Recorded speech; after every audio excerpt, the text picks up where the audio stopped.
They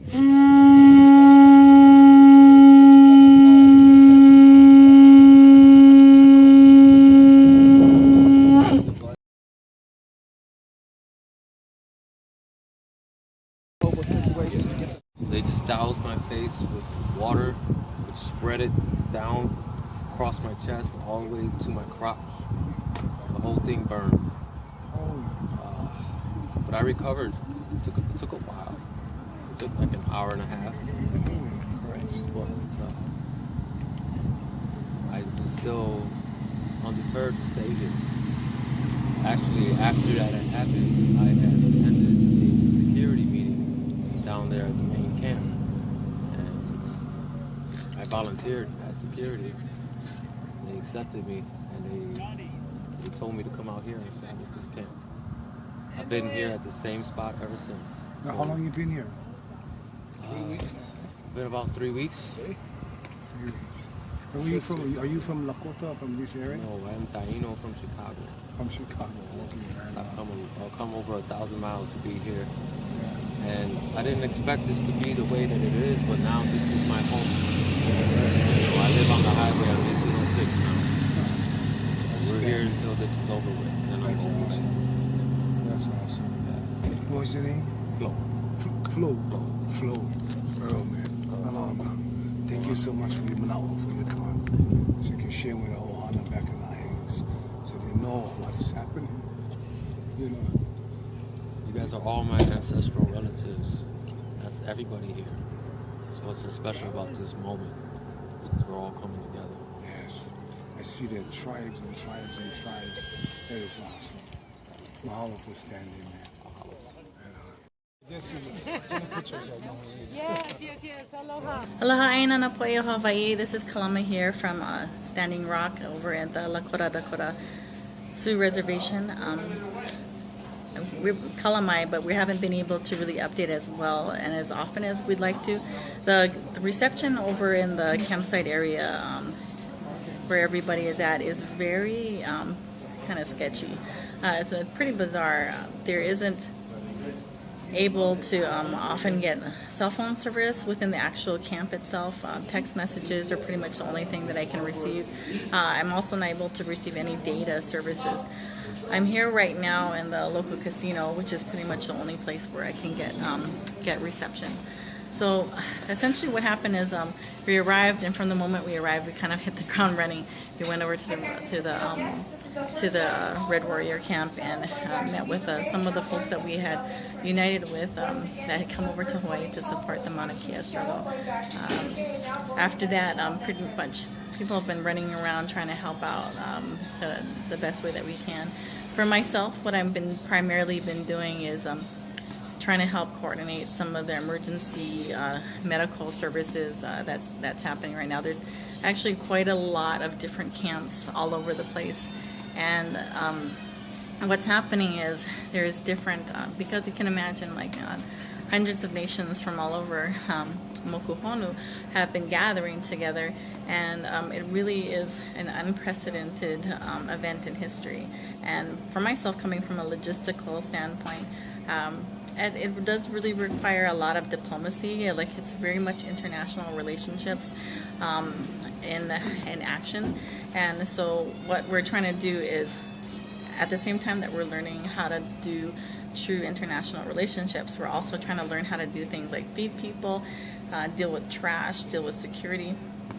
And for myself, the thing that I'm most interested in is, of course, trying to make sure that everybody is healthy and safe.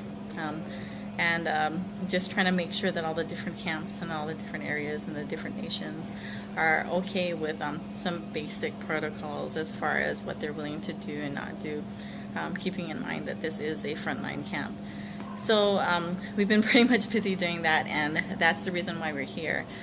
We're trying not to forget the fact that we have our people back home, and the people that have done a wonderful, wonderful job of really supporting and giving their aloha out here. So I really want to give a shout out to all the warriors of Aloha, Aloha Aina, Uncle Danny, Rick Barboza with Waipao, Casey and Puni with Ho'oulu up in Kalihi Valley.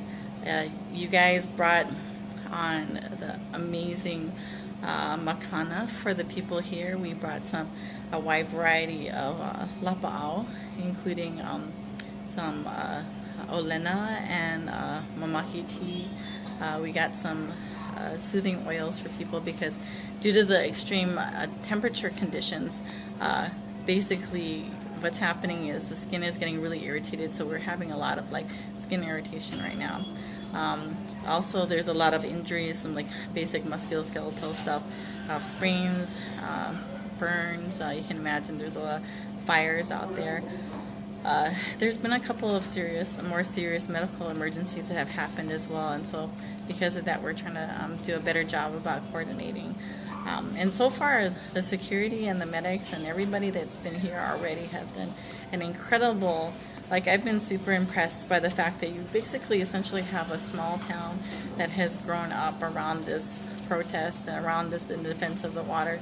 So, you know, what they've done so far is incredible, but what we really need to have is more trained first responders, and we need to have people who are willing to actually stay here for the long haul, because there's been a lot of people like myself who are coming in and leaving. And while it's a really big help, I think one of the big things that you have to do is there's a lot of people who come here with very grandiose plans that never actually end up happening. So if anybody does end up coming here, what I would really ask respectfully is that if you do come with something, with a concrete goal in mind that you are able to complete, because there's really nothing worse than coming into a place, agreeing to do something and then picking up a ball and dropping it. So the people here really need people to be really solid. They really need to have some serious nuts and bolts in place. This is a nation rising, international. This is the First Nations, United Nations, alive and in living color. So if you are a part of it, please be respectful and be aware of what your personal limitations are, because there is tremendous help that's needed here. And I'd like to make a serious kahea out to all of our medical people who are able to come out.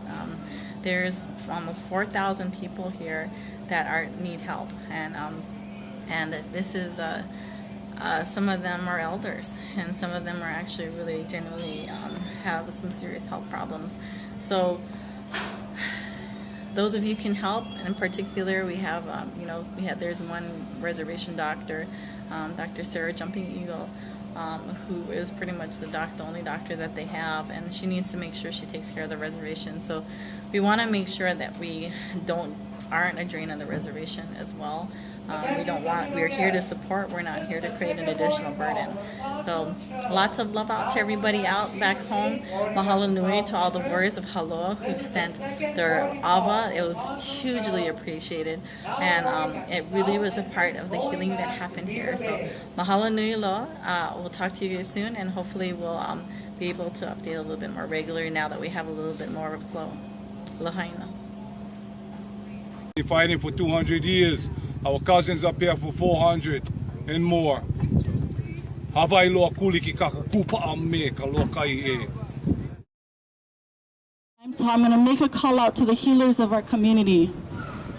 Can't do blood pressure screenings anymore. We can't just talk about access. We need to go to the front lines, and we need to protect the people who are protecting us.